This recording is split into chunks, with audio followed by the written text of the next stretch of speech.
2024년도 11월 17일 24년도 추수감사절 주일입니다. 오늘 본문 말씀은 요한복음 4장 35절로부터 42절까지의 말씀을 가지고서 그 제목을 곡식의 추수와 영혼의 추수, 서브타이틀 부제로서는 실망하고 낙심한 영혼을 거두라. 실망하고 낙심한 영혼을 거두라. 예수님이 말씀하시는 이 추수는 영혼의 추수를 얘기하는 겁니다. 영혼의 추수. 다시 말하면 사마리아 울가의 여인과 대화하고 그들과 함께 하는 중에 그들의 심령이 희망을 잃고 소망을 잃고 낙심하고 체념하는 마음으로 가득해 있다는 겁니다. 더 놔뒀다간 상하게 생긴 겁니다. 오늘 중심 요절이 요한복음 4장 41절부터 42절까지인데 예수의 말씀을 인하여 믿는 자가 더욱 많아 그 여자에게 말하되 이제 우리가 믿는 것은 너의 말을 인함이 아니니 이는 우리가 친히 듣고 그가 참으로 세상의 구주신 줄 알미라 하였더라. 이 말씀의 중심 요절인데 먼저 서론에 들어가서 곡식의 추수에 대해서 우리가 잠깐 설명을 할 필요가 있습니다. 누가복음 8장 5절부터 8절까지 누가복음 8장 5절부터 8절까지 말씀 보시면 씨 뿌리는 자의 비유가 나옵니다. 씨를 뿌리고 추수하는 그 과정을 갖다가 설명을 할 때에 씨를 뿌리는 자가 그 씨를 뿌리러 나가서 뿌릴새 더러는 길가에 떨어짐에 밟히며 공중의 새들이 먹어버렸고 더러는 바위 위에 떨어짐에 낫다가 습기가 없으므로 말랐고 더러는 가시떨기 속에 떨어짐에 가시가 함께 자라서 기운을 막았고 더러는 좋은 땅에 떨어짐에 나서 100배의 결실을 하려느니라. 이 말씀을 하시고 외치시되 들을 귀 있는 자는 들을지어다. 그러면 어떻게 하면 좋은 땅에 떨어져서 100배의 결실을 맺겠느냐 합니다.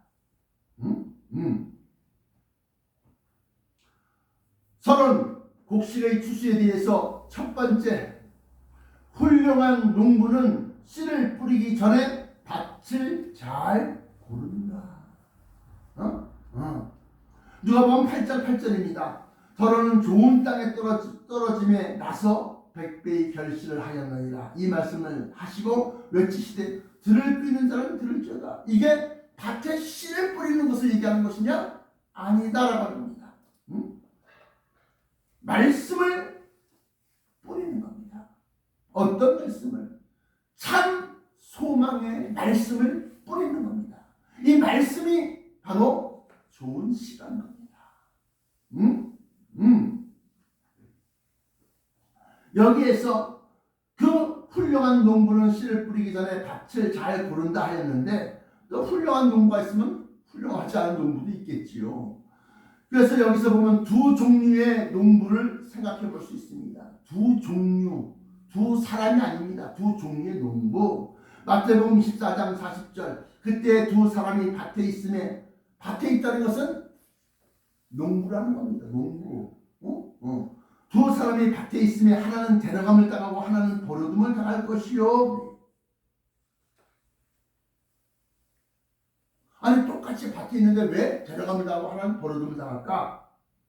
고린도전서 3장 6절부터 9절까지 말씀 보시면 나는 심었고 아볼로는 물을 주었으되 오직 하나님은 자라나게 하셨나니. 그러면서 우리는 하나님의 동역자들이요 너희는 하나님의 밭이요 하나님의 집이니라. 나는 심었고 씨를 뿌렸다는 겁니다. 아볼로는 물을 주었다. 그 말씀은 이래서 이렇게 된 거야. 이 말씀은 하나님 우리를 얼마나 사랑하시는지 그걸 나타내는 것이야. 그러면서 사람들을 다독이면서 호령하고 사랑으로 감싸면서 은혜 충만, 감사 충만. 장로님들의 역할들이 바로 그런 예가 많습니다. 또 사모님이나 권사님의 역할도 그렇습니다. 서론 곡식의 추수에 대해서 그 두 번째, 농부의 보상은 추수한 곡식이 많고 적음으로 상급받는다. 고린도전서 3장 8절에 보시면 심는 이와 물 주는 이가 일반이나 각각 자기의 일하는 대로 자기의 상을 받으리라. 그래서 부농이 있고 빈농이 있습니다. 경작지가 많고 거둬들인 것이 많은 부자 농부가 있는가 하면 자기 땅도 자기 밭도 없어서 남의 땅을 빌려서 농사짓는 빈농이 있습니다. 소작농이 있다는 겁니다. 그러면 곡식의 추수는 그러한데 이것이 바로 영혼의 추수를 비유하여 설명하는 것인데, 본론에서는 직접적으로 그러면 영혼의 추수에 대해서 얘기를 하는 겁니다. 물론 영혼의 추수에 대해서 마태복음 3장 12절에 보시면 손에 키를 들고 자기 타작마당을 정하게 하사 알곡은 모아 곡간에 들이고 죽정이는 꺼지지 않는 불에 태우시리라. 여기에 키라는 것이 나옵니다. 키라는 키질. 왜 어린아이들이 소변을 이부자리에다가 싸게 되면 엄마들이 이 키를 씌워서 단지로 와서 소금을 얻어오게 합니다. 그 키를 얘기하는 겁니다. 그 키는 곡식들이 알곡과 쭉정이와 여러 개가 섞여 있습니다. 그 섞인 그 곡식과 알곡이 껍데기 뭐 여러 가지 쭉정이가 섞여 있는 것 같다가 휙 던져갖고 다시 받고 휙 던져갖고 다시 받는데, 그때 뭐가 불어? 바람이 휙 불면서 무게가 없는 껍데기 쭉정이들은 바람에 날려서 바깥으로 떨어지고 알곡은 그 자리에 뚝 떨어지는 겁니다. 이것은 시험을 통해서 시험을 통해서 던졌더니 어떤 사람은 시험에 넘어가서 어떻게 나 그래 안 나가, 나 목사님 싫어, 그러면서 바깥으로 딱 떨어진 것은 뭐예요? 쭉정이라는 겁니다. 쭉정이. 그러나 그 안에 말씀의 확신, 약속의 확신이 딱 있는 사람은 그래 내가 목사 보고 나가냐, 하나님 보고 나가지. 성경 말씀이 약속하고 있으니까 성경 약속을 딱 바라보면 그거만 딱 제자리에 떨어진다. 제자리. 이것이 교회 안에 교회가 키즈를 하는 교회일 수도 있고 세상 혼란일 수도 있고 그렇다는 겁니다.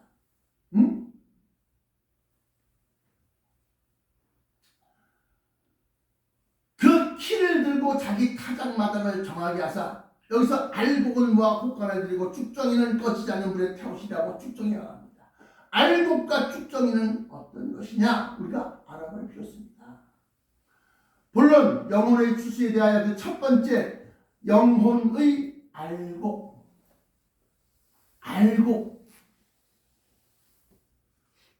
마태복음 13장 1절부터 12절까지 말씀이 예문인데요. 그 가운데 11절 12절만 읽어드리면, 대답하여 가라사대 천국의 비밀을 아는 것이 너희에게는 허락되었으나 저희에게는 아니 되었나니 무릇 있는 자는 받아 넉넉하게 되되 무릇 없는 자는 그 있는 것도 빼앗기리라. 아니 이 말씀이 무슨 영혼의 알곡에 대한 말씀입니까? 라고 얘기할 수 있습니다. 그러나 이 마태복음 13장을 보세요. 말씀 한 구절만 읽는 것이 아니라 그 장 전체 말씀하신 시작부터 말씀이 끝나는 그 과정까지 통찰하는 겁니다. 통찰. 잘 보세요. 마태복음 13장을 제가 보겠습니다. 거기 보시면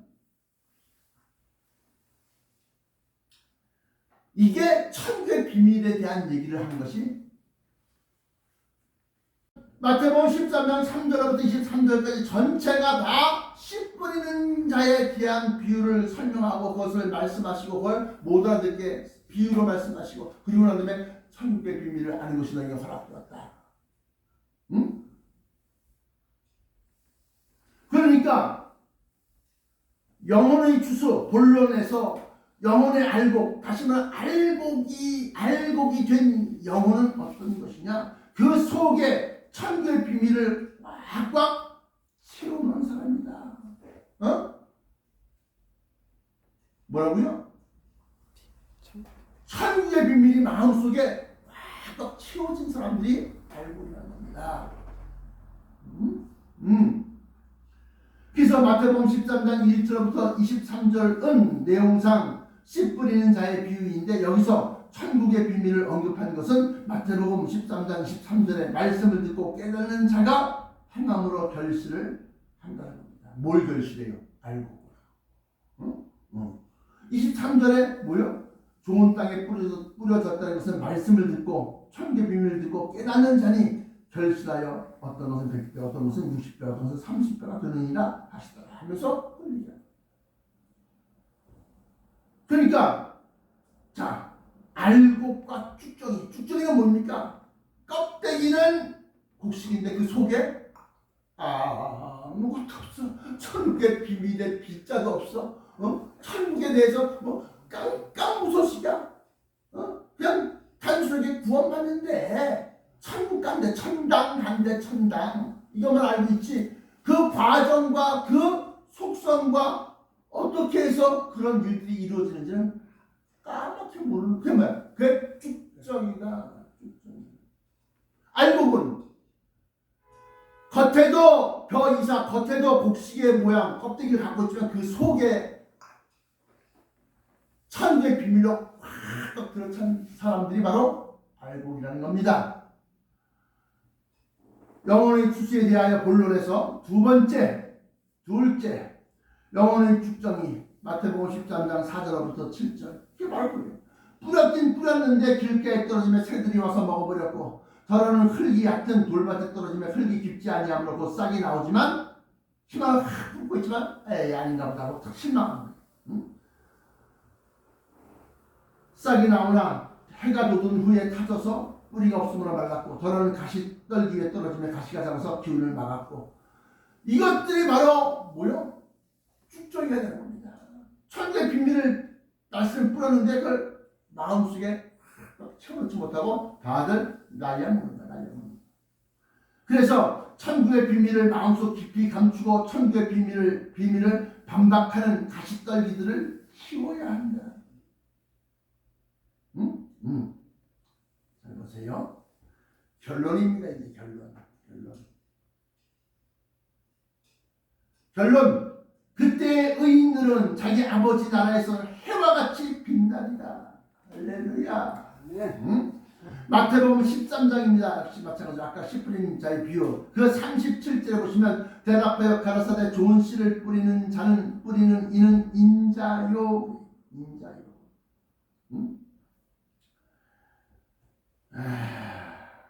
결론. 그때의 의인들은 자기 아버지 나라에서 해와 같이 빛나리라. 그 첫 번째 누가 인자인가? 또 그때의 의인들은 자기 아버지 나라에서 해와 같이 빛나리라. 누가 의인인가? 누가 인자며 인자는 뭐고 의인은 뭐냐? 이걸 갖다가 지금 결론에서 밝혀내고 있는 겁니다. 첫 번째 누가 인자인가? 마태복음 13장 37절에 보시면 대답하여 가라사대 좋은 씨를 뿌리는 이는 인자요. 좋은 씨란 뭡니까? 누가복음 8장 11절 찾아보세요. 누가복음 8장 11절에 이 비유는 이러하니라. 씨는 하나님의 말씀이요. 좋은 씨를 뿌렸다고 해서 그 씨는 하나님의 말씀이라는 겁니다. 그런즉 하나님의 말씀은 곧 천국의 비밀이니 천국의 비밀을 뿌리는 자가 인자다. 천국의 비밀을 뿌리는 자가 인자다. 근데 그 천국의 비밀은 오직 하나님의 지혜를 받은 자만 증거할 수 있다. 고린도전서 2장 6절부터 13절까지를 보시면 이렇게 기록하고 있습니다. 6절에 보시면 그러나 우리가 온전한 자들 중에서 지혜를 말하노니 지혜 이는 세상의 지혜가 아니요 또 이 세상에서 없어질 통치자들의 지혜도 아니요 7절에 오직 은밀한 가운데 있는 하나님의 지혜를 말하는 것으로서 곧 감추어졌던 것인데 하나님이 우리의 영광 아워 글로리 우리의 영광을 위하여 만세자를 위해 정하신 것이다. 이 지혜는 이 세대의 통치자들이 한 사람도 알지 못하였나니 많이 알았더라면 영광의 주를 십자가에 못 박지 아니하였습니다. 그러면서 9절에 기록된 바 하나님이 자기를 사랑하는 자들을 위하여 예비하신 모든 것 우리 아워 글로리입니다. 자기를 사랑하는 자들을 위하여 예비하신 모든 것은 눈으로 보지 못하고 귀로 듣지 못하고 사람의 마음으로 생각하지도 못하였다 함과 같습니다. 사람의 이지 능력, 이성적인 것, 지혜로운 것, 이지 능력으로는 그 일을 도저히 보지 못하고 듣지 못하고 깨닫지 못하는 거예요. 10절에 오직 하나님이 성령으로 이것을 우리에게 보이셨으니 성령은 모든 것 곧 하나님의 깊은 것까지라도 통달하시느니라. 그래서 성령님이 우리에게 주시는 은혜의 선물 가운데서 첫 번째가 제일 큰 은사가 지혜의 말씀이요. 그러니까 인자라고 하는 것은 인자라고 하는 것은 하나님의 성령에 휩싸여서 성령께서 이끄신 대로 말 잘 듣는 자한테 지혜의 말씀을 주시겠지. 반박하고 에이 싫어요 이런 사람한테 성령님이 야 오늘 산기도 가자. 아유 추워요 싫습니다. 이런 사람한테 지혜의 말씀을 주겠냐 이거야. 지혜의 말씀을 받은 자가 천국의 비밀을 뿌릴 수 있다. 증가할 수 있다는 겁니다.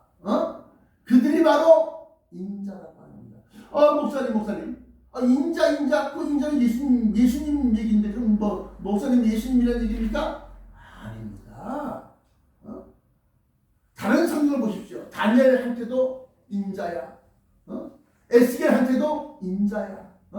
이사야한테도 인자야. 그러면 선지자들이 인자입니까?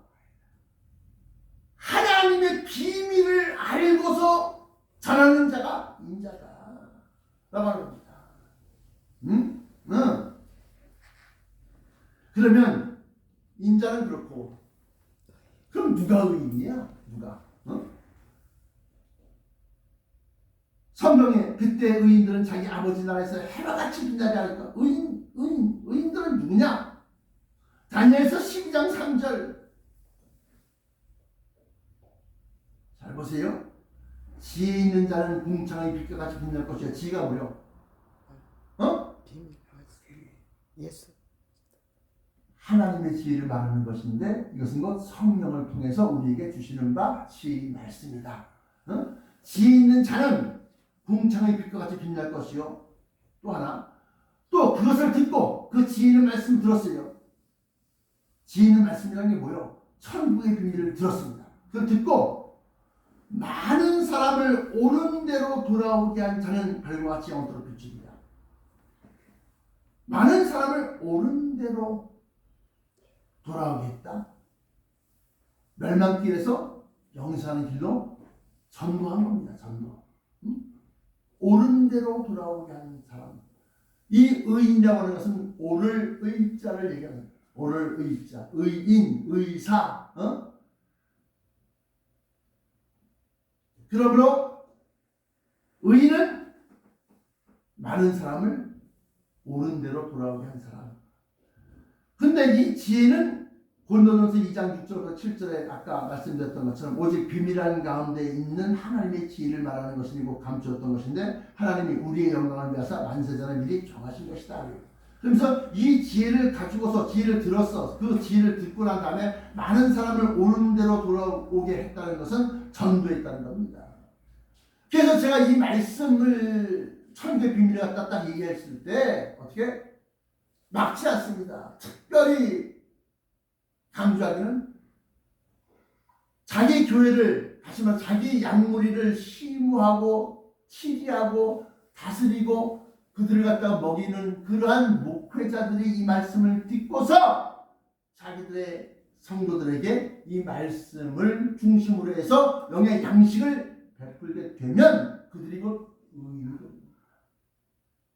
목사님 나는 교회가 없는데요, 나는 성도들이 없는데요. 그러면 여러분들이 교회의 직분을 가지고서 나가서 전하는 거야, 전도하는 거야. 그러면 곧 자기 교회 예배당으로서의 교회를 얘기하는 거 아니지 않습니까?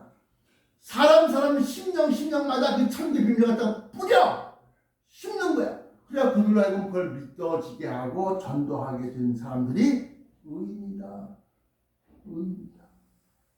응? 그래서 이 지혜로 많은 사람들을 옳은 대로 돌아오게 했다는 것은 전도했다는 것인데, 이것은 바로 의인이며, 이들은 마태복음 13장 43절에 그때의 의인들은 자기 아버지 나라에서 해와 같이 빛나리라, 그 이름을 들으라고 얘기하고 있습니다. 그거 저 다 좋은데 해와 같이 빛난다는 것은 그 뭔 뜻입니까? 하늘의 별과 같이, 하늘의 태양과 하늘의 달과 별과 같이 그게 빛난다는 겁니다. 그 정도의 찬란함을 가지고 있다. 그 정도의 찬란함을 가지고 있다. 이것은 다니엘서의 10장 3절에 나와 있는 지혜인 자는 궁창의 빛과 같이 빛날 것이고, 궁창의 빛이라는 뭐 횃불, 촛불 얘기하는 겁니까? 그냥 궁창은 하늘이야. 하늘에서 빛나는 게 해와 달과 별이 있는데, 궁창의 빛이라는 것은 해와 같이, 달과 같이, 별과 같이 영롱하게 반짝반짝하게 빛난다는 겁니다. 그러므로 하나님의 지혜 있는 자는 인자요, 그 말씀을 듣고 많은 사람을 전도한 자는 의인이요, 의인의 말을 듣고 천국에 대한 소망을 품어 결실한 자들이 알곡인 것이다. 참고로 영혼의 추수에서도 분홍이 있고 빈농이 있다. 겨우 자기 하나만 겨우 잘 믿어보고 유지하고, 그것도 대단한 거지만 그렇게 하면 하나 알곡 하나야. 근데 그 알곡이 어떻게? 하나의 미랄이 땅에 떨어져 죽고 썩고, 그러면 30일 20일 결실을 맺는다는 것처럼 내가 전도하려고 하면 자기가 죽어야 돼. 죽어야 되는 거야. 자기 성질 살아있으면 아이고 내가 저렇게 될까봐 나 예수 안 믿는다, 내가 저렇게 될까봐 나 교회 안 나가, 이렇게 되는 거야. 그러니까 전도하려고 하면 죽어야 돼. 쥐야 하고 죽어야 돼.